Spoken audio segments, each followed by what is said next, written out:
Welcome to the UKOCR Community Podcast, presented by Obstacle Racing Media. Each episode, we'll be talking to race directors, elite runners, weekend warriors, and frankly, anyone else from the UKOCR scene that will talk to us. Here is your host, Alan, aka Muddy Duck. Anywhere in Chicken Town. The bloody scene is bloody sad. The bloody news is bloody bad. Greetings, friends, acquaintances, and anyone else who just happens to be listening. Welcome to another edition of the UKOCR podcast. I hope your week's going really, really well. I have just finished watching the England-Ireland rugby match. What an amazing match that was. England, 1 point, drop goal, Smith at the end. How exciting was that? Anyway, the awards are about to go off this next weekend. And that following weekend, the UKOCR series starts. The season officially kicks off for everyone in the UK. If you're in Scotland, it started at McTuff. But the season officially kicks off on the UKOCR series at Tartan Warrior. And it's the second event in the Scottish OCR series as well. Anyway, it's time for this week's podcast. And who have I got for you? I have got Kevin Dent. Not long on the scene of OCR. Only started recently. And I say recently because it's like about 5 years. We'll find out a little bit more about that in the show. But he's made big waves. Gone from a nobody to a somebody. Where will this year take him? Let's have a chat with Kevin. Kevin, my friend, how are you? Hello, Alan. Not bad, not bad. How are you? I'm absolutely wonderful. I'm absolutely wonderful at this. 7 o'clock on a Thursday night. We'll put a time to go. It's 7 o'clock on a Thursday night. It's a good time to record. Yeah, it is indeed. Yep. Yeah. We've both been working, which is good. Yep. And you told me last night you've got an award for at work. I saw the pictures on your Instagram page. Yeah, I didn't actually win the full award, but out of like the national thing for our company, I got nominated for a superstar award to attend a ceremony last night. Yeah, for humility, which is basically being there for everybody and putting everybody else first. So yeah, out of all of them, that's the one I'd really like to get anyway. So wow. And the funny thing is, I see on your Strava that you actually ran while you were there at the hotel.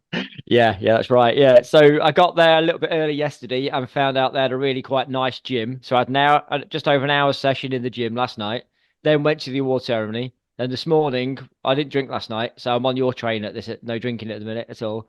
So, yeah. So then, while everybody was obviously still in bed or regretting their life choices last night, I went for a nice run along River Avon.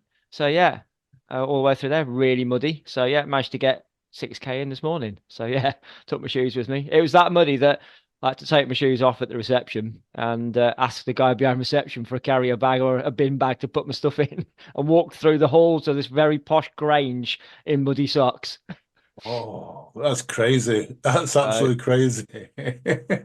Was it you see around the River Avon, was it like towpathy tracks then, like just full of mud and things like that? No. So this was like it wasn't like a very popular stretch of the River Avon. It wasn't sort of like some of the fishing areas and as you said, the towpath areas. It was like up in towards Warwick and that area just outside Warwick. And there's a very, very, very small little bit of it, but yeah, it's very muddy. Wow. Yeah, wow. Is this part of your run every day? Because most people do like red January, but you've done red February. Yeah, I'm not stupid. It's the shortest month. But I got done over this year by a leap year. So that's the best for me. I was expecting something like really strange. I don't know what I was expecting. I wasn't expecting that. No, honestly, let's be serious. Everybody does red January or something like that. But I thought, well, I didn't want people just to drop off. Yeah. So I thought, you know what, red Feb, it sort of rings better than red Jan anyway. And I thought, just try keeping those people that got inspired in January to keep going, just to show that, February can be that sort of like, you're still riding on a high from January and Christmas, and then just February can be a bit of a cold month and a bit of a slumpy month. And so I thought, just try and inspire people just to keep going and just keep it rolling through the year. So yeah, red Feb was, as you say, run every day in Feb. So I did, got out there. Sometimes it was only 5K, but Yeah. I work as you've already mentioned, so and I have the kids, and so yeah, sometimes it's not possible to run a lot of distance, but just get out there and just do a little bit. I think 5K is a good distance. I know I ran, I think it was 140 days, I think is the one I did a couple of years ago. So I ran for as long as I could. And I did 140 consecutive days, but it was a minimum of 5K. I set that Yeah, target a minimum of 5K because I thought for me, it's like under 30 minutes. And for some people, it's not, I get that, but for me, I yeah, can get in, slip some shorts on and a top, and I can be out and back in the house within 30 minutes of doing it yeah. all. So that's what I Um, did. I set myself a minimum of the 5K. yeah. So yeah, just went out there, just did some miles. Did you struggle for rules? Because one of the things that got me was once I was in like month three, I've like virtually ran every 5K from my house, and Yeah, I was like really struggling. And I found myself at a point where I needed to jump in the car and drive somewhere to go into 5K because I was getting the mindset wasn't there of doing the same 5K all the time. yeah. That I think that was you hit the nail on the head there. That I did everything locally. I mean, like where I am, I'm lucky. I'm in just back straight out onto the countryside, so I can pick and choose a few little bits. But as you say, after 20 days of doing all of those, the inspiration of getting out to see something new again was started to wane. So lucky enough, when I go and pick up my kids or drop my kids off the mum's, there's a woods nearby, so I pick and choose. And my girlfriend lives a bit further into the Lincolnshire Wolds, which I think you saw a couple of the runs out in the Lincolnshire Wolds. So lucky enough, I had just enough to keep my mind active and mixed up and that. So that was really good. Yeah, that's pretty cool. That's pretty cool. When did you start running? Was it midlife? Was it early doors? When did you get into Okay, running? so yeah, my running career started late on, yeah, late doors. I started running when I was 39, Alan. So Wow. I was asthmatic, quite badly asthmatic as a young kid. I was born quite premature with bronchitis and then pneumonia. So my chest isn't the best anyway. Right. And so I thought couch to 5K. No, I don't need that. Big headed, uh, yeah, male. And I ran 500 meters and yeah, sat on my knees and had my inhaler. I thought, oh, this isn't That's for me. This isn't for me, this. But I wanted to turn my life around. I wanted to do something. So I got a little bit overweight. I was a mobile engineer, so I used to eat bacon boy flapjacks, drink energy drinks, and sitting behind the wheel of a van as a mobile engineer. And it just got a bit much. So I wanted to prove to the kids that, yeah, how can I, as a dad, tell them to stay active, go outside and do something when I'm not doing that? So yeah, I found it very difficult to sit there and bleat all these things about keeping active and being fit, and then I wasn't doing it. what was So the kids your inspiration then? they're always my inspiration. I'm not going to lie to you. Yeah, they're my driving force. Yeah. So yeah, it was yeah. I think it was just the fact that I just wanted to show them that if you set your targets and do something, you can set your mind on anything and do it. So yeah, I just started going out for a little bit more of a run, and my lad would go on his bike, and I'd run, and yeah, it got slowly built up, and I wanted to set myself a target. So that's when I came into thinking, oh, I'll just go and run. I didn't. It wasn't specifically running that I wanted to do. It was just get fit. Yeah. And to be honest, it looked. Now I know it's very different, but running looked fairly cheap. Yeah, we both. So I have the same fetish as you with shoes. So I now know it's not very cheap. So yeah, so I had to book something to keep running on the road has never ever been anything that I thought would be my thing, and it isn't still. I don't enjoy running on the road a great deal. I prefer being out on the trail or out in the countryside. So, and I know a lot of people can't do that. So I don't criticize the people that road run at all. But it's just not my bag. I enjoy being outside in the hills or in the trees or anything like that. So and so I looked for something local to do, and that's when my first ever OCR sort of popped into my mind and my head. And yeah, so I booked Rat Race Dirty Weekend in 2019. Wow. I, So so 2019 was your first one, which was down in Stamford, yeah, Stamford. Yeah. yeah. So it's close to me. So I thought I looked locally, and I wanted something as a bit of a target. So I booked Rat Race Dirty Weekend, and I didn't really read it. I went through it. I thought, yeah, I'll book it. Yeah. Yeah. Why would I want to do that? Yeah, I'll just do full. Yeah, full. Of course, I want to do full. Tick, tick, tick. Send. Okay, so I got the stuff come through, and it's like, oh, do you want to do sponsorship? And I was like, sponsorship? Well, no, why am I going to get sponsored for 10K? Then I looked through it, it's like 20 miles. Oh my God, Yeah. I'm running 20 miles. So yeah. So did So you think you'd signed up for Men's Health Survival of the Fittest, which was 10K, but you actually booked the dirty yeah, weekend? so I did a little bit of research about what was there. So I think exactly that. They had that race on site there, which was the Yeah. 10K, and I didn't really read it properly, Alan, to be honest. I just wanted to I needed something as a bit like to focus on and to drive and get set my targets on. But I can guarantee you it wasn't 20 miles at that point because I had this tree that was 1 kilometer from my house at back where I was living then, and I never made it to it in about 2 weeks without having to stop for getting a breath. Wow. So, and I think that was about 7 or 8 months before Dirty Weekend. I just started running and then, yeah, booked that race and thought I better do some sort of training. So you gave yourself a good chunk then. I mean, 7 months is a good chunk for training. So But I can guarantee you the good chunk started to wane in the middle. And then a month before it, thought, oh, I better start running again. I love that. Yeah. I'll wing it, and So, I'll month before I'll do it. yeah. So, yeah, I managed to I booked into wave 13. So I thought, why not make it as hard as possible of the Yeah. unlucky wave? And then, yeah, I went out there and I met a good friend who's I'm still friends with in there getting changed. And he said he's done half marathons and all sorts before.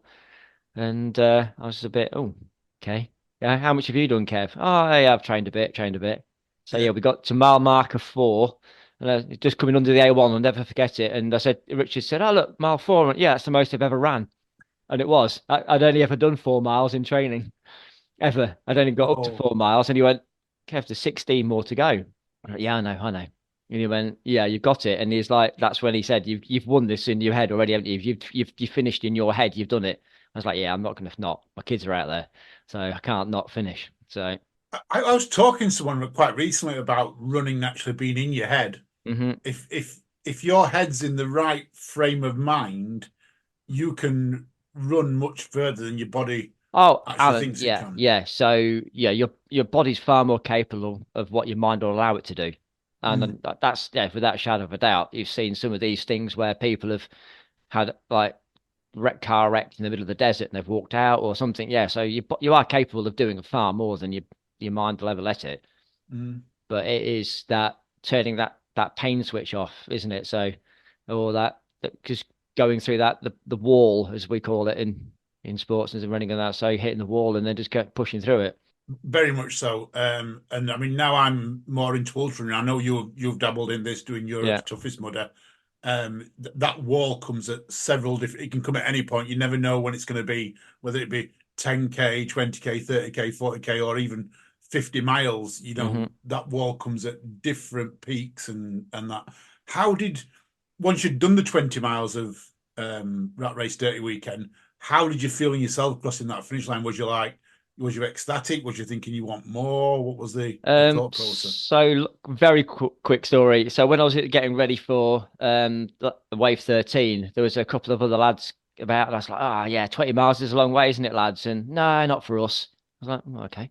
So look to my other side. Yeah, it's a long way, isn't it? And I'm looking around thinking, there's a lots of like pro shirts here, and it turns out that some of the military lads go in wave 13, and these are a couple of ex-paras that I Right? stood next to, and he asked me how many of these have you done, mate? And I was like, that's my first ever run. And he was like, oh, you're going to something die. So I was like, ah, great, that's the inspiration I needed. So can you remember Rat Race Dirty Weekend where you had like a lot of cargo boxes all the way up on a big cargo net, all the way to the top of the big ramp? Yes, yes. And then you went down the The slide. Is the that the ultra one we're talking about? slide, yeah, Yeah. the ultra slide at the end. Well, there was this hand fishing about at the top, and I locked into the net and put my hand down and pulled up this para. And he went, "Oh, blimey, kid, you're not dead." And so, yeah, long story short, at the finish line, he comes past and shouts at my mum and my kids that was there waiting before me, "Don't ever let you tell him that he's not a runner. He's a runner." And that was it. So I was like, "Oh," so yeah, it's a bit of a confidence booster. But I swore to the day after that I'll do another one as long as I don't put space hoppers halfway through it up a hill. Because Oh, I found out what double cramp was at that time. I was trying to do a double yeah. space hopper round on that. Oh, Alan. Yeah, I think you've done some races with space operas before. I'll Bog do Commander anything. for me was the Mhm. first one I ever did. And have you ever done Bog Commander? No, I haven't. No, no. You need to get there. Yeah, Honestly, it's a great event. One of my favorites. But they've got a hill, and when I say it's a hill, it's more like a mountain. It's a vertical climb. yeah. It's all built on the side of a valley, and you're going up and down it quite often. But this particular hill, you go up. When you get to the top, there's about an 100-meter run, I think, and then they have space hoppers. So you've Oh, gone up this hill. So it's a 100-meter vertical climb. bods are on Um, fire. yeah, your legs are on fire. Hmm. You know, you're halfway. You're even further than halfway through. You're about 4 miles into the 6 mile course, and then they give you space hoppers, and it's every time I've done it. I think I've done it about 4 or 5 times now, Bog Commander, and every time I get the cramps on them. Yeah, And and I can't do it. I'm the worst person to do any type of bending exercises. People and friends of the show know that when they saw my video of high rocks when I was doing the wall balls, I think I'm going well below 90 degrees and I'm not even hitting 90 degrees the knee. So yeah, I'm the worst person to be crouching down in any way, shape, or form. But yeah, they kill. yeah, yeah. They're not Not nice, are they? So no, no. yeah. So after that race, yeah, that was my thing. It was like, oh, if I can do this rather than just straight running, I quite like this. And then of course went back home, soaked in the bath for ages, and couldn't walk for a couple of days after it properly. And thought, oh yeah, I want more of this. This is quite good. That's the funny thing. You're hurting and you're aching. You're thinking, I want more. Yeah, yeah. It's just I quite like that. I think the adrenaline rush and just being out there, and then that camaraderie of just being in the stall waiting to go out, and a few of you together, and I've never met the people in my life, and then you get covered from head to toe in what we could only call slurry, and Yeah, then they all look the same, and there's no significance. You could be next to a doctor or another engineer like myself or anybody, and they're all the same. And yeah, once that pain barrier kicks in, as you say, we're all the same. yeah, definitely. So where did you sign up for them while you was aching? Um, I had a quick look through some of the bits, and I was just like, do you know what? If I'm going to prove to my kids I'm going to do something, I want to do something like really top end. And I thought, I'll have a look through, and then I clicked on Jonathan Alban, and then obviously being a British guy, I thought, I'll just see what he does. And he's going to this thing called OCR Worlds. Oh, where's that? Oh, it's in the UK next year. It Yeah, was like this year. I was like, yeah. And then my kids were looking over me. He's like, Dad, you doing that? Yeah, yeah. I might have a go. I thought, how the hell can I qualify for that? So I then obviously thought, I know, I'll go and do this thing. It's only an 8 hour race. It's called Nuclear Oblivion. yeah. It's only a little 8 hour race. Yeah. All I've got to do is finish in 8 hours. That's all I've got to do. I've got Yeah, to do a certain amount of distance in a certain amount of time. Or everything's like pigeonhole for me. I can do it. Oh, yeah. So I did. I did all 3 laps. Kept my band for all 3 laps, but I didn't make the 8 hour cut off. right. I was 8 hours 11 minutes or something. Oh, Yeah. So, but yeah, that taught me a harsh lesson, and yeah, I love nuclear races as well. So yeah, that then I went on to thinking, what else can I do than Spartan, and yeah, so I did a few other bits and bobs, and when I did was you at realize you were half good at this? And I'm going to say half good, and I'll tell you why. The reason why I'm saying Mhm. half good. All right. So I know that last year you did Wolf Run, Yeah, yeah, and we all know that I've done Wolf Run. and won it. Now I've got a first, as everyone knows, Of course, we all know that. and you've got a. Second. See, that's why I say half good. So Yeah, only half as good as you. I'm only half the man you are. No, that's wrong. you know I'm joking at this, Kev, because I we know, but raced several times against each other, and yeah, I mean yeah. you handed my backside onto my plate several times. So Oh, I when know did you that. realise you were getting good at this? I think at the Spartan race, if I'm honest. Well, doing nuclear. When it being so Nuclear Oblivion was I think it worked out as my third ever race, Yeah, and I say I managed to keep my bands and do the 3 laps at my first attempt at nuclear, and my first ever run at nuclear was the Oblivion. mm, So I thought I'd do that one because I found out that that's where the world was going to be. So I thought, even if I don't qualify now, I've had sort of a bit of understanding where the world is going to be. So I thought I'd give it a go. Didn't, as I said, didn't qualify, didn't make the cut-off point, but absolutely loved it. I mean, like, that was a different thing altogether from Rat Race.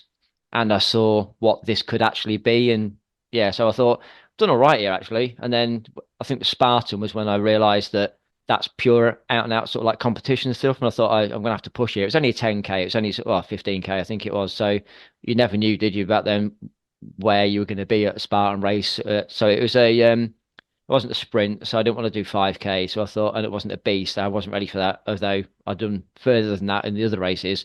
I thought I'll just go in the middle. So yeah, I'll go for the easy super. And yeah, so I thought I'd give it a go, and that's where I think I came in ninth in age group. Pretty So good, decent yeah, that, you know. I so mean, yeah, so I went straight in. I've always been like, and I live my life by no what ifs. yeah. So I thought if I'm going to do this, I'm going to go in at age group competition wave and give it a go. So I did, and still to this day I haven't missed the spear yet. So That makes we have got so much in common here because neither have yeah, I. This is I like that. yeah, We're very few people who can say we haven't missed a spit. I haven't done a mhm, Spartan in a few years. I think yeah. need to go back and do another one. So I'm not. I don't know if they're still doing the spear. I haven't done one this last year, and I'm going to try and get one this year. But I think the laser pistol might be coming back in, or coming in, should I say?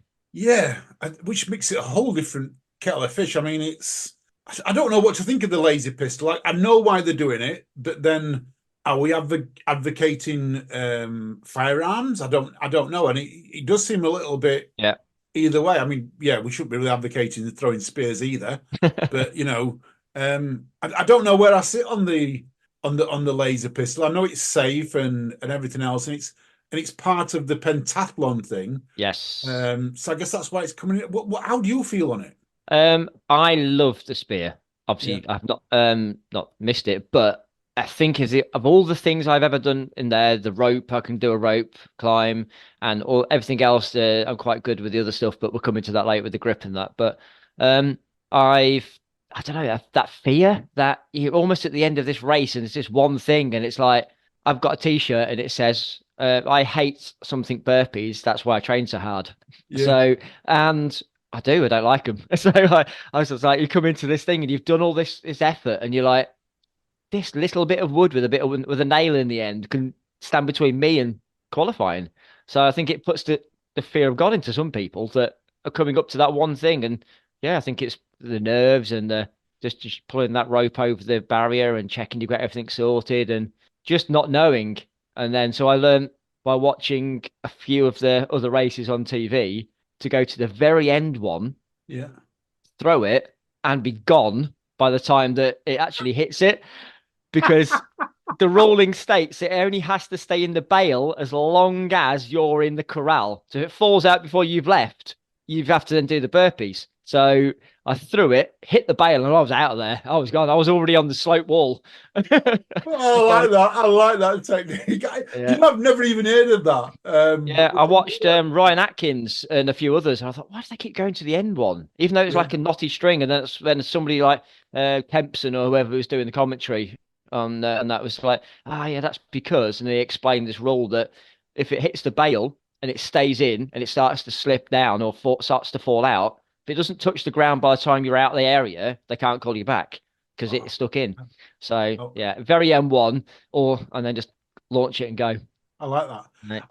Right. Most people know that I've never been a fan of the spear throw, mainly because it's a 50-50 whether it stops or not comes out. Yeah. But I do like your explanation there. I never even thought about it as it's not necessarily an obstacle that you know it's hard, it's tough, but the mental side of that. And as you was explaining, I was thinking, yeah, I remember going up to it, you know, and thinking to myself, Having a I've got to get second. this right. Yeah, I've got to yeah. prepare. You You can know, talk yourself out of it. You can really yeah, talk yourself out of it. Or, as you said earlier, if it's that mind thing, you can talk yourself into it. If you go up to it, I've got this, I've done this. This is just literally like as a kid throwing canes at a wall or something. You've got this. And then if you go in there, as you say, I taught yourself out of it. Oh God, no, this string. I've not done this before, and I've really struggled with this, and never got this right. And is it going to catch on my watch? And yeah, just yeah, it was, yeah. My mate was there with me, and he was just like, yeah, it's you can just see you walk up to it, pull the string over, look at it, bam, and that's it. One throw, done, just gone. So yeah, I think you're right. It's the mental game again. we don't get enough mental obstacles in in OCR like that would play with you. Yeah, we get the rigs, but we can train for rigs and we can train for nearly every obstacle. But when it comes to the mental side of one, that's quite tough. I remember one of my first races was Endura in Sheffield, and I tell this story quite a lot. That I think I was in the top five. I was coming down the hill, and I was in a little group, and I saw the finish line, and I'd looked down at my watch, and I knew it was 6 miles and or 10K.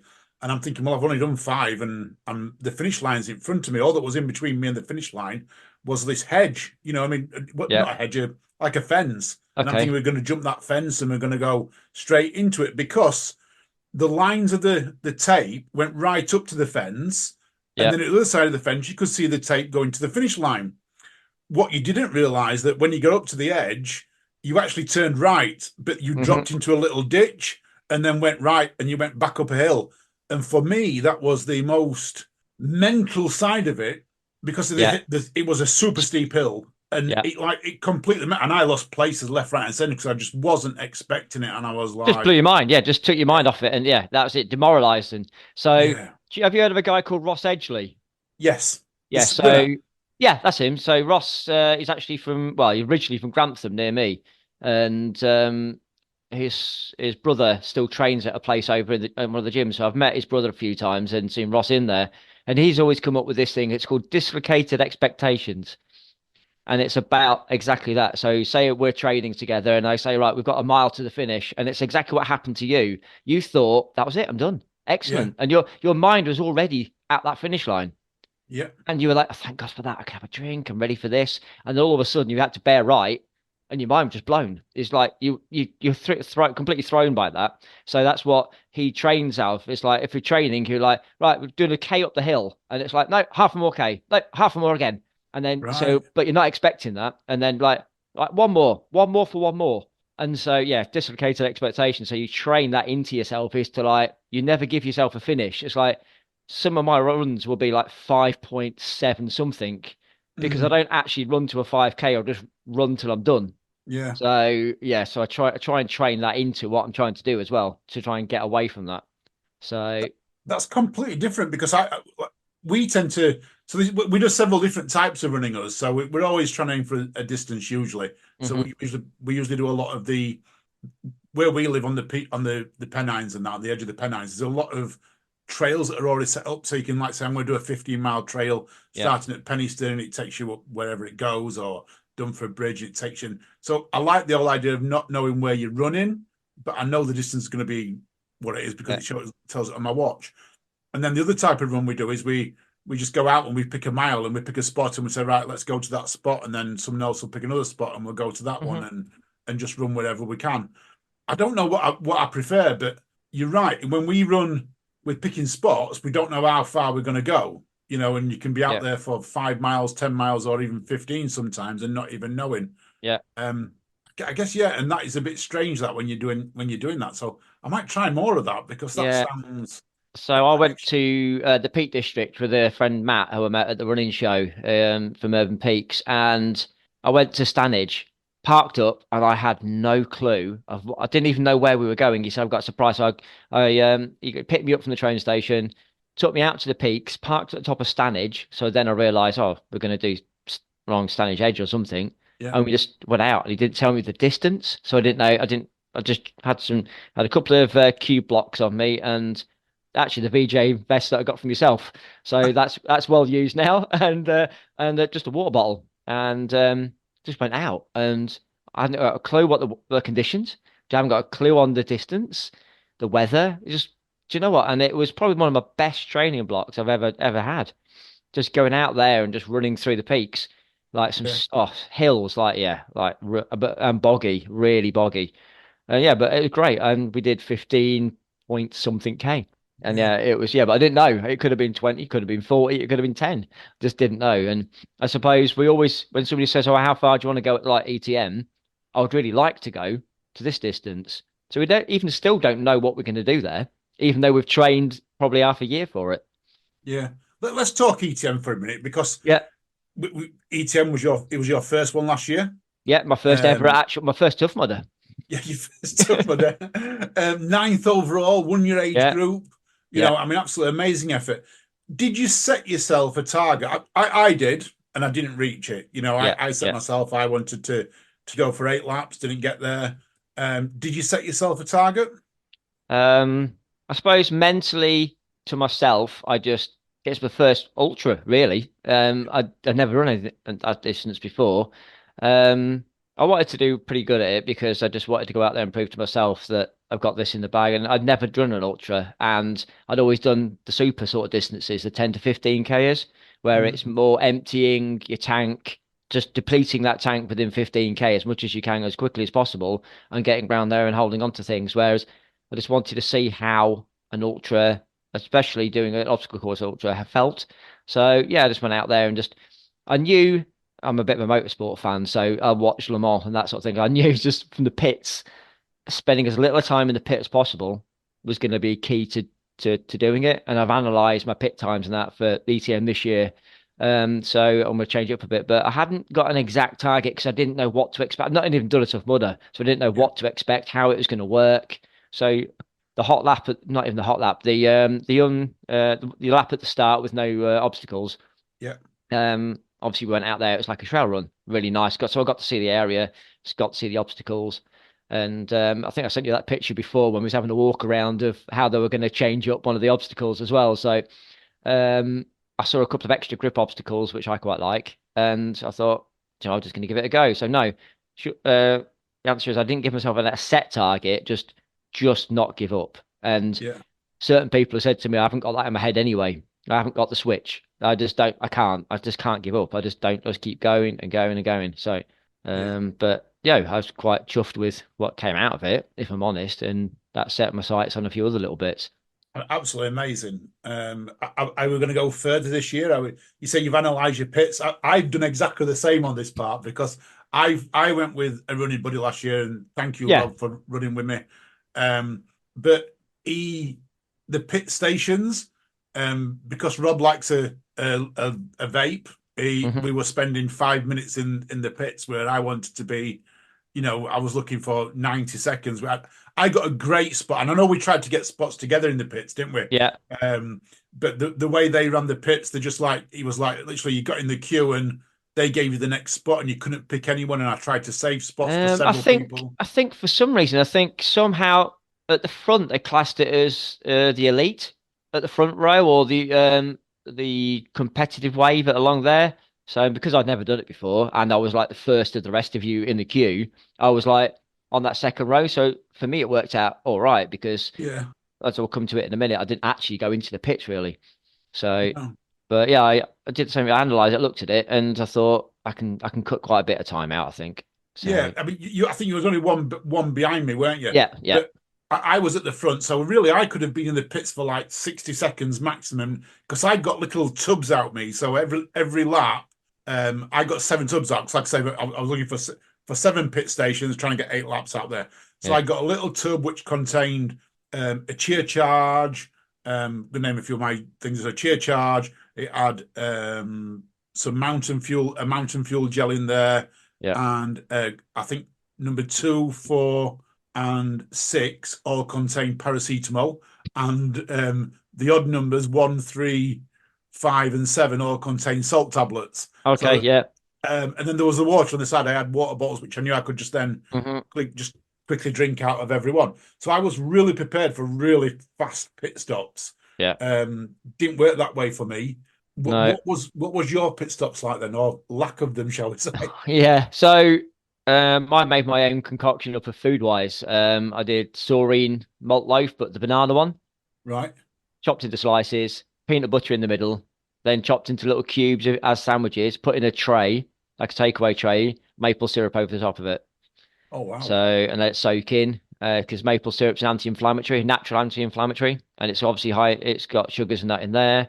You've got the peanut butter, which is nut oil, slow release energy, and you've got some of the fruit and the saurine. So you've got carbs and fruit. You've got sugar release. So you've got a little bit of something throughout the whole bit. And without going into too much graphic detail, I learned that over electrolyting can cause some issues. Yeah. Yeah, so Yeah, push come to not a lot of shoving. I over electrolyted. Yeah. Right. So and a godsend was a bottle of Lucozade, normal Physio Lucozade orange, big bottle. I had two of those actually sat in the corner, which I was going to have after. Right. So I was swigging. I had those in my pits, and then it turned out that I didn't even need to come to the pits in the end. My girlfriend met me at uh, electric shock therapy. And Right. so I came through that. She just before that, she'd say, "What do you need?" She'd run off to the pits, get what I needed, and then meet me on the start line. I'd go get my band after lap three. This is, but so obviously it's a steep learning curve for me and my girlfriend being the pit crew that we didn't know what was going to happen. Yeah. So yeah, we just got into this rhythm then of like, what do you need? Had a drink, had some gels. I didn't even go into the pits for 4 or 5 laps. I What did the girlfriend think to be this crazy Europe's toughest mudder event where everyone was just doing crazy things all I night long? What did you think to it? well, I think it was her first ever one that she attended, first Right. OCR. So I think I've set the bar quite high now. So, um, so yeah, I think the 40 minutes of sleep that she set her alarm for every half an hour to 35 minutes. She's like, "Can't you go slower so I can sleep longer?" No, yeah, she backed me all the way. She does love her sleep though, but yeah, we got her a little. I set up a little proper little camp bed in there so she could at least lay down for a bit and get in the dry robe and have some shut eye. But yeah, she obviously, I'm really lucky. She backs me in my crazy adventures, and yeah. So Yeah. again, Tough Mudder again. Sorry, Europe's again this year. Yeah. So obviously your race. I got the 24 hour at 5 Mile Jam. Yes, which is going to be fun this year. Yeah, Biggish field, so we're looking forward to it. See now, the Farmyard Jam. Not going to talk much about it. It's completely different to Europe Service Mudder. yeah, It's the pit session. I think I gave you a bit of advice, didn't I? As in, slow down, do some yeah, walking, yeah, make sure that your pit station because it's the pits that stop you. And if you speak to anyone from Squadron 303, and they're all fast runners, they were coming in at 30 minutes, so they were having 30 minutes pit stops, and they soon realized that 12 hours into it wasn't the right strategy. yeah. So that's a good tip for anyone's out there. Have you seen, talking about ETM, just one more thing? A lot of chatter this year. It's going to be up in Yorkshire. Yeah. A lot of chatter Skipton. about wetsuits. Now, I told you last year I was wearing a wetsuit. I know, you went out with a bit of neoprene on and that. Should we be wearing them this year, do you think? Because I think last year we could have got away with it. I didn't wear any neoprene last ETM. Was you at no neoprene whatsoever? I thought you had shorts Nothing. on. Did you not even have shorts on? No, I had Gore R7 shorts, Right. and I had calf supports, underwear socks, and I changed my shoes once after the third lap. So we did. I think it's as soon as we got a band that I could not do mud mile, I changed my shoes from the iRock threes Right. to I think I just went to the ultras and then just didn't change anything. I had kept and for the lap before the end, I changed my top and that was it. I didn't change anything. I didn't go into any. I stayed in the same clothing all the way through the night, and I just had if I'm getting a bit cold, I'll run a bit more of the hill and walk Right. less Yeah. just to bring my body temperature up a little bit and control it that way. Oh wow. Wow. Well, I went neoprene, and I think it was too warm for neoprene. I could have got away with nothing like you did. Yeah, Yorkshire's going to be a different kettle of fish. yeah. What's your thoughts? Are you taking some with you? Or Two are things you? as well. So it's a month later. So we were Yeah. almost on summer equinox last year. Yeah. So it's going to get darker a little bit earlier. So I don't know whether I got away with 2 laps without a head torch. Yeah. So I I did the think I first did. one. Yeah. Yeah, yeah. Yeah. We had to get out there. I think it was 9 o'clock, wasn't it? The cut off, I think. So I got into Yeah. my second lap, sorry, before needing the head torch. So I don't know if we're going to get away with it this year because it's going to already be quite dark. So, and then, but it's already, so the water, if there's any water, like standing water, will be probably a bit warmer because standing water warms up throughout the year. So, like a lake's warmest time is September. So, because of it's had the time to warm up, but I don't know. I don't know how it's going to be. I run quite warm. I'm quite lucky. Yeah. Like all the way through winter, I don't ever put anything on other than a long sleeve, like tech top. I don't have Yeah. to. I don't have to go anything. I mean, I just put a trail run hat on. But I don't know. It's something I was going to like ask a few people is what's your thoughts? I've got a neoprene vest, like an underwear vest, like a Mhm. open arm, like one, but I think A I'll rash take it vest. with me. Yeah, that's yeah, but with a bit more cutout, more of Right. like a cutout under the arm so it doesn't chafe or anything like that.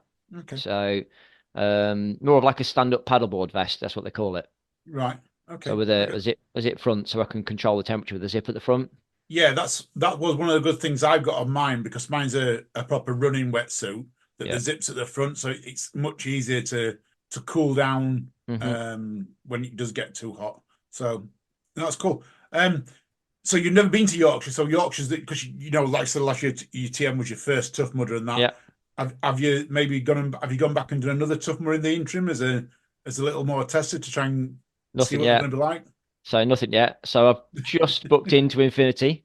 That's Right. so nobody else knows yet. It's just my girlfriend and I spoke about it. I booked into Infinity Midlands, which is 20 like 3 weeks before Europe's. Yes.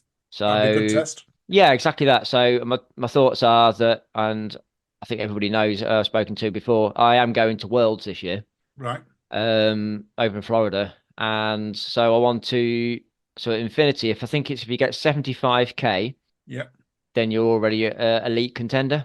Or if I it's don't know what the rules are, but you're probably yeah, right. yeah. Yeah. I think Yeah. it's 50K, I think it is, and you're contender. I've already Yeah. qualified, and I can get contender status. But if I get 75K, I can get elite contender. Okay. And then I think at ETM, I think it's 90K in total. So 9 laps Yeah. to get elite contender for Worlds. Right. So that puts you up at the front end. So with the Gives you amount the of people, better pit position, pit doesn't it? crew, yeah, exactly that. So better pit area and everything like that. Yeah. Yeah. Which is So. what you want, isn't it? Mhm. And that. So no, that's a great target to aim for. Absolute great target. I think so. Looking at those pit times and obviously the electrolyte issue, I think I can push out for the 9. I finished my 8 laps in 11 hours 11 minutes, even with a few of the issues I had and longer pit stops, etc. So I do think if I narrowed that down, don't electrolyte issue, and have a better understanding of it, taking the hills in consideration, I'm doing quite a bit of hill work. I think I'll try and push for 9 laps. I think it's going to be a tough ask. And just being an honest opinion, in this car, Hmm. I think, we're in Yorkshire. Depends on how far up the hill they take us. Is Yeah, I've said this to several people. If we're going to the top, yeah, I'll be kissing 7 laps goodbye. I'll be yeah, happy if I made 6, yeah, or even 5 because it is a long slog to the top. Great coming down, yeah. but if we're going to go right to the top, we are going to be in deep trouble. Yeah, Um, I'll not lie. I've actually booked a weekend away in the end of this month, and Skipton is one of the places we're staying at. right. So I'm gonna have a bit of a run around that area, just have a recce of the actual sort of area that's going to be at. I know we can't run of the actual venue, but yeah, have a quick look at the area. Yeah. Get yourself up to Ingleborough at Three Peaks up there. Get Yeah, up there. Skips is just round the corner from them and run some of them because that's what you're going to be letting yourself in for. Maybe not quite as steep as Ingleborough, but yeah, the height is there for them to get to the top. So yeah. Talking about Tough Mudder and that, and obstacle completion because I know you didn't get wet much. Bouldering, you're quite an avid boulder in that. Do yeah. you think that's helped you in the OCR in the grip So side of things? I suppose nipping back to the history of what I did. So once I actually qualified for the Worlds, I did the Worlds in 2019 in age group. I lucky enough bumped into a guy called John Alban, and I asked him, so come on, what is it? What's your thing? He said, well, I run mountains. Well, I can sort of run hills in the UK. I Yeah, go cross country skiing, not a chance, yeah, and I go bouldering. Okay, what's bouldering? So, and of course, there's a local place in to us in Louth that found there's a little bouldering centre. So I started doing a little bit of bouldering. And so, yeah, that's my grip strength. And then that was just before COVID hit. And I bought myself a hangboard, it's like a finger strength training board right. and some hand holds and that sort of thing, and some rings and some grips. I made some homemade grips. And then COVID hit. So I worked anyway because of what I do. I'm frontline in the like the food industry. Yeah, And every night I couldn't go anywhere. So I used to just hang on my hangboard and then made my own rig up in the garage. So I was just hanging off things constantly in the garage. So that so that that became a built grip all that strength. hand grip up and gave you Yeah. the strength and Yeah. that. Yeah. Wow, wow. So I'm quite lucky on that side of it, I think. Yeah, I mean, where you are in Grantham, that I don't think there's any. You might tell me wrong. I don't think there's any training centres very close to you. I know there is. Is it Rough Events that was down that way? They got a little So gym. so yeah, Rough Events has an outdoor. Can you remember? I don't know if you ever did Rough Events or not. Yeah, yeah. So With yeah, yeah. the it was there was a go-kart track very Yeah. close by, So and we the used to call paintball it. centre. So can you remember Broken Skull where they had the Yes. pit? We used to Yeah. call it the pit because it had a big bank around the outside of it. We Yeah. didn't have Hunter McIntyre with half a tree on his back, but even still, we had the area. So yeah, so we used to go down there. In fact, I was reminiscing the other day, and we had Libby and a few of the others from come down there and do a training day down there before it Wow. all shut down. So yeah, we had like I had that as a playground, but that's closed down unfortunately now. Now that Rough Events shut down, they've got rid of that area unfortunately. But there's a few places. I've been down to Rumble a couple of times. It's an hour and a half down to there, and I've got a Right. few got a visit down to Field Fit to go and see them down there, down in Jack Norfolk. Carpenter. Yeah, Yeah. exactly, Jack. So I get on. I've spoken to Jack quite a bit. And chat with Luke a bit online. So, so yeah, there's nothing specific, but yeah, I think I train and hangboard train quite a bit, so that helps with my grip side of it and the Yeah. technical side through obstacles. So I've been down to Nuclear Wild Forest a few times, just had to play on their stuff, but it's quite a trek that is for me.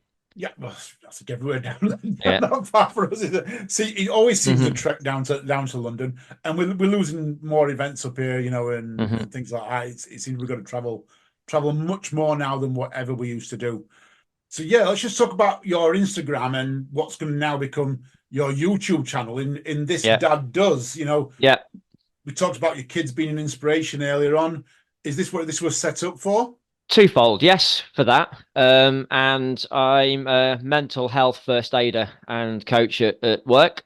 And it's something that doing that has opened up my mind to a lot of other things. And I'm not just picking purely on men out there, but there's that stigma. I think people know about it. There's a stigma with men not talking to each other and with the mental health side of things. And if I was to sit across a table and talk to you eye to eye, most men will just clam up if I ask them what's up or how's things. But once they run alongside me or we're out running together or out on the bike together or even climbing, once I've broken them a little bit and I go, how's things going? And they go, yeah, all right. Well, actually, and they start to open up a bit.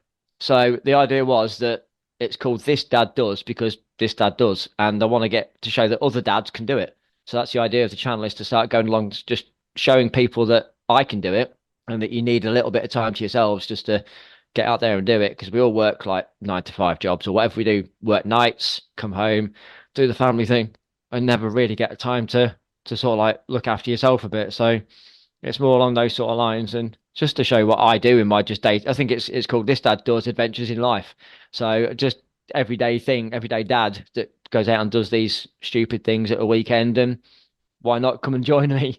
So the idea being that eventually I'll get a few bikes that I can lend out or meet some people up, and so the mental health side is an avenue that I'd really like to move forward into a lot more. And I think we've spoken that you've recently been shown that quite a bit as well. So Massively, and if anyone follows my personal Facebook page, yeah, they will see me posting quite regularly, of opening my heart of yeah, what some of the things I've come through and just trying to share positiveness in the world. I've always shared positive, or tried to always share positive, but now my partner Paula, she's also a mental health first aider. yeah, She's opened my eyes to much more that I never even realized. And you're quite right when you say when you go for a run, whoever you're running with, you just seem to talk, don't you? yeah, You know what I mean? yeah. hmm And you can hear so many deep, dark secrets from complete and utter strangers. Yeah, Um, exactly that, Joe. Yeah, that's where I want to go with it. So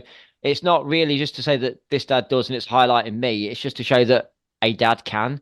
And I'm not targeting just blokes out there, but I've seen a lot of the stuff through first-hand experiences that ex-forces guys that work a lot of shifts and have trouble with communicating and stuff because they're big, strong, burly guys that I'm an engineer by trade and we're not expected to be soft and squidgy. It's just but we have to be. And so yeah, we all find times difficult, and if I can help one person inspire one person and change their mental health, then I've done what I wanted to do. So is the ultimate plan to maybe have this as I don't know, it's like a club type of thing where, Yeah, you have meetups around the country, wherever you are. I know you've been recently into the Peak Districts, like you said, and that, yeah. I'm meeting here at so and so. Does anyone want to come and run with me or bike Exact. ride with Yeah, me? yeah. Exactly that. So long term, I'm looking at. I think have you heard of the scheme called Andy Shed? Yes, I have. Yes. Yeah. Andy So Sheds. that same sort of thing, but for getting outside and active. Just Yeah. but do something. I don't know it. Dirty Denty or something like that. I don't know what it's going to be, but it'll be something. Obviously, along those lines, just getting outside and just getting the fresh air, been in there. Even if it's like you say that 5K for half an hour, you can fit it in. It's just breaking that chain of like normality of a nighttime coming in, sitting on the sofa, and Mrs. is watching what she does, blah blah blah blah. It's just that normality, and just you have got half an hour to go and help yourselves and just get out there and do it. So it's just hoping to inspire a few people, and as you say Tuesday night or whatever. By the way, lads, we're going to meet down the park. Don't know where we're going to go yet. We're going to hit. Don't know what pace, but we're just going to get out and have a laugh and a chat and see how we get on with it. So And I think yeah, that's that is one the of the idea. reasons why I like going out with my mates. It's literally we don't know where we're going. We just meet every Hmm. Tuesday at Yeah. 6:30 at the Boatman's Inn, and we run for us however we want to do it. It's so Hmm. refreshing into that. You're right. That I guess as men we don't think nothing of it. You've just brought it to my attention that I do it. And I know it's great for my mental health, but I've never really thought I did it for my mental health, but I do. You Yeah. just made me aware of that. It's an amazing subconscious thing is being outside. Just being outside is Mm. just helps me. And I noticed it from going from, as I said before, not being able to run to doing the Red Feb, running 21 days 29 days in a row, and it takes 21 days to create a habit. So after the 29th day, I took my socks off and actually had a bit of a moment. And I thought, I haven't got to do this every day anymore. I haven't got to do this, but I want to. This is some Yeah. I'm now like I'm not doing running every day, so I'll do strength and conditioning or whatever in between. I'm really looking forward to getting back out there. That's why I snuck in a run this morning at the hotel. So I just wanted to get out. Yeah, I think that's a mental health thing. I think it really does. If I can do that, then help people. Yeah, then I think we've just had a bit of a moment here. I've Yeah. come to the realization that yeah, maybe that's really where I want to go with things, and with whether I do that and help out, do more in towards the mental health, as in the coaching and that side of it, rehabilitation or something. I don't mind, but yeah, it's really where I want to go with. Yeah, I've been an engineer all my life, but I fix things, but now maybe I want to help fix people. So I like that. An engineer of people. yeah, yeah, engineering the mind. So yeah, Yeah, I like that. That's great. Now let's get on to the most serious. This is my serious topic of the night. Before I let you go, we are both shoe pawns. We yeah, love a bit of shoe porn. yeah. Now, I know you have recently bought some new shoes. What have you recently bought? Oh, I've gone through. I'm a VJ fan. I really am. So, I was at the running show and saw Libby there, and VJ released their new shoes. So I've got those in order. I've got some. I actually went and got some Innovates, some Trail Fly Ultras. Right. So, and I use those as my training shoe, really. And I use the Innovates as my race shoe or running shoe, whatever you want to call it, big ones. But yeah, so I have always liked my VJs. I used them from before they were the popular thing. Again, maybe that's because I found this guy called John Alburn and didn't realize just how good he was and thought, I wonder what shoes he uses. And then, yeah, and so I do like the grip and stuff like that. But yeah, I do like my VJs. So. So we've got the IROX. Yeah, I've got the IROC 3s, the Max, the Ultras, the Max 2, Right. um, XTRMs. yeah, Extremes, yeah, and Extreme 2s as well. So it's what's coming out. I've got those. So yeah, I have to be honest. I've got one of every one that is actually the trail or ultra, or trail or obstacle course race one. I've got one of each. And what So about the Spark? I haven't gone for the Spark yet, because I've got the Extreme and the Ultra, Right. and I don't feel I need a shoe somewhere between the two, Makes which I think the sense. Spark is somewhere in there. The iRock is just the out and out utter mud fest. If it's a mud fest, then the iRock threes come out and the deep studs on those do everything you need. So the Extreme obviously for the 10, 15 Kers and the Ultras for the longer distances. But the new shoe that's come out, looks to be even deeper in the foam. It's got a full sole plate in it with a bit of spring back in it. It's almost like a super trail shoe. So it's a I bit of a super love shoe. the look of both the new Max and the new Ultra. I'm just not convinced that I'm going to keep them clean. That is my biggest worry because they look No, so nice, and yeah, the white one and the green one, and I'm like, oh, they're absolutely beautiful. But yeah, yeah. I gave up, if I'm honest, with my for cleaning my shoes. I've got a pair sat out here from the run this morning on the radiator that are drying out, and I'm just going to go and chisel some mud off them, and then they'll be out again tomorrow night, I should say. So, but no, I think I'll get. Obviously, that's going to be probably the world's yeah, shoe. I think I'll probably take at least one pair of those to the worlds. Maybe the hot lap when we go out and for the first lap without anything, then come back in. Maybe a couple of laps and then come back in and change. But we'll get past that when we get to past ETM. But yeah, I do love my shoes, and that's so. I'm quite lucky that we say there's no training facilities local, but I've got a really good running shop within half an hour of me. okay. And yeah, so the Lincolnshire Which Runner. Lincolnshire runner? I've never Yeah, been yeah, there. yeah. So Keith Eiley for the Lincolnshire Runner, he stocks VJ. So I was quite surprised that a local little running shop actually stocks the shoes that I love, and so I've always managed to go up there, and Keith always managed to pull it out the bag and order me them in because I'm like, oh, I need those just before a race, and so yeah, he's pulled it out of the bag and got with them. So the point where now he orders another pair of 9.5s in with whatever VJs he gets, and I sort of like end up there with them in my pocket. So he just knows I'm going to go up there and buy them. But yeah, he sells all the gels I need, so it's a really good shop for what he's got. So All for the right. size of he's got. So and Wow. yeah, so I'm quite lucky to have that quite nearby. So, If but you I'm like. down that way, I'm going to go and check it out, I think. I would, yeah. Keith, yeah, Keith's a good guy. I'll send you a link out to you to him, so he'll be over the moon that we've mentioned him on here. So, Fantastic. Kev, one last thing, because yeah, I'm going to let you go. I know we're conscious of time, and I know our listeners are going, it's nearly an hour, I've got to do my yeah, 10K. Ambassador for Running Show. How did this yes. come about? Um, I got, I saw it online that they were asking about ambassadors and people that did things other than the normal sort of like day-to-day running, trail running, Mhm. and road running. And I thought we do the OCR, and I looked through the list and there's nobody ever done ECR, no OCR there really. Nobody had done. I think Spartan a few years back had done a little bit at one of the shows, and I said, oh, look, I'll do OCR. I'd like to help promote from this angle and try and bring OCR. And they was like, okay, yeah. And then they said, oh, and then Ben, the guy who does it all, noticed on one of my links I've got the mental health thing, and he was, oh, do you do something with that?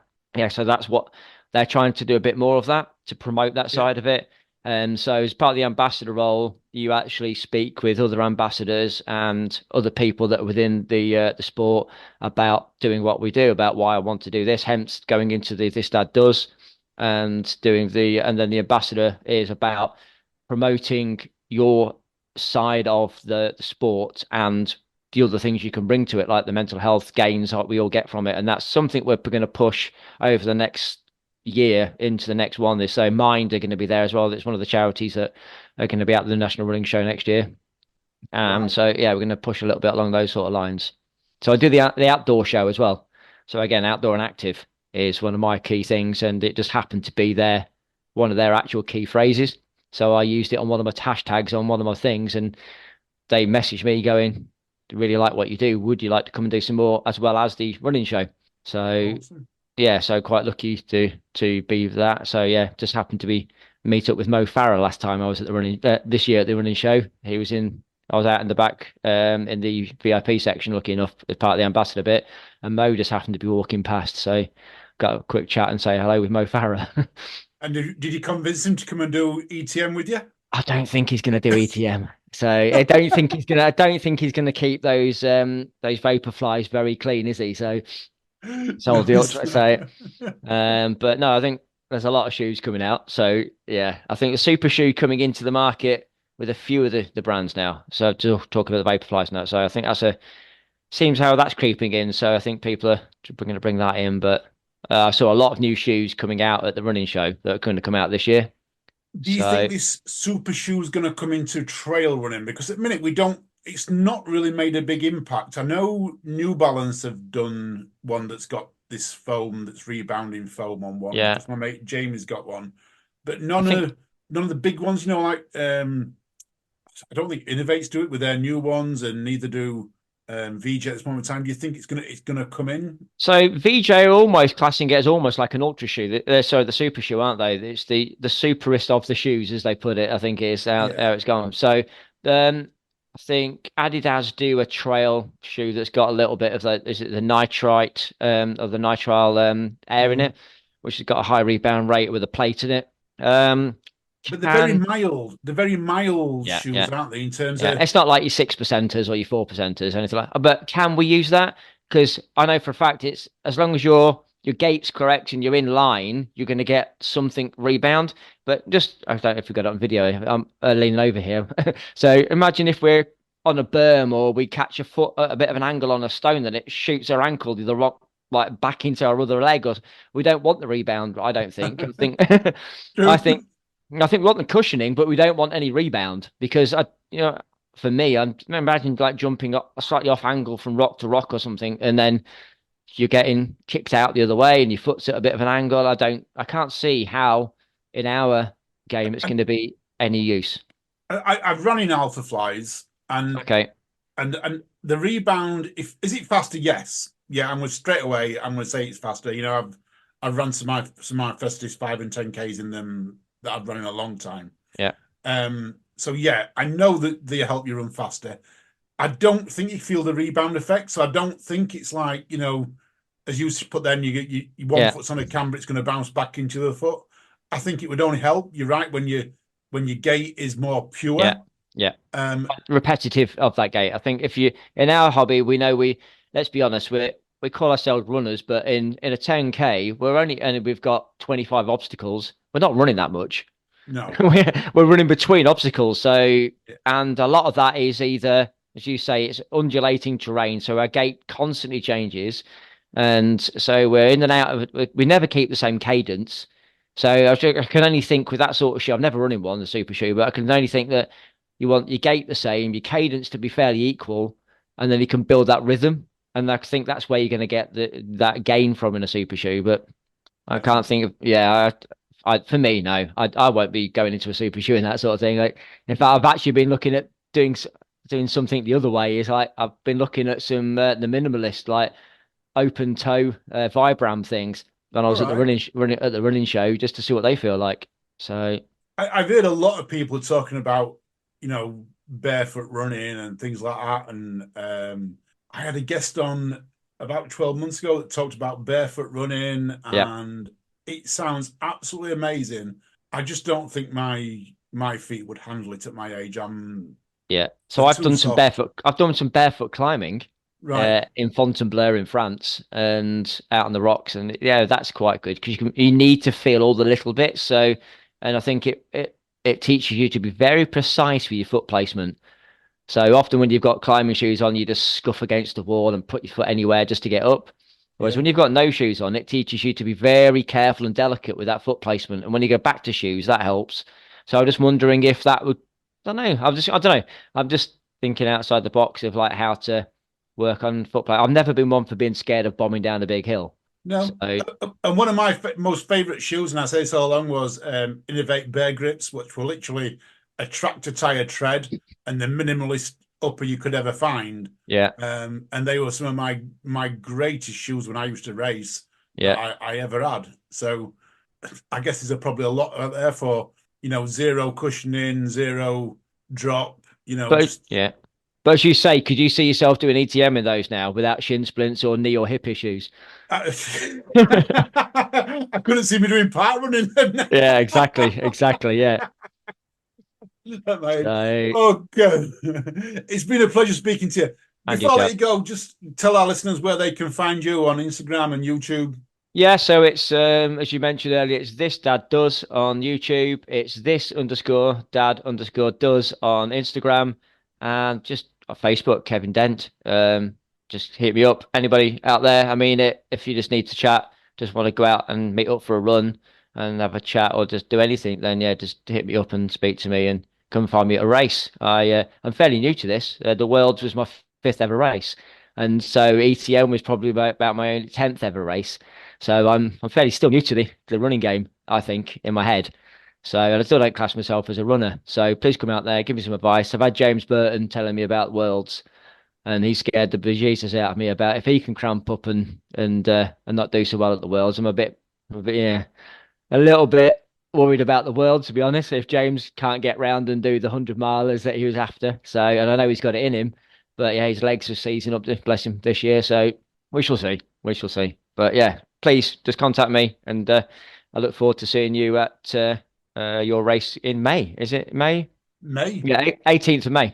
Yes. Yeah, that's it. Yeah. I'll see how this goes. I think that's going to be a very war of mind attrition, that one. Starting on the air every hour. I'm looking forward to that. Really am. Something a bit different. I hope you enjoyed listening to that, everyone. Don't forget, leave us a review. Don't forget to click on us, like us, and follow us. And if you want to get all these podcasts early, join our Patreon train. Links are in the description. Until next time, you stay safe.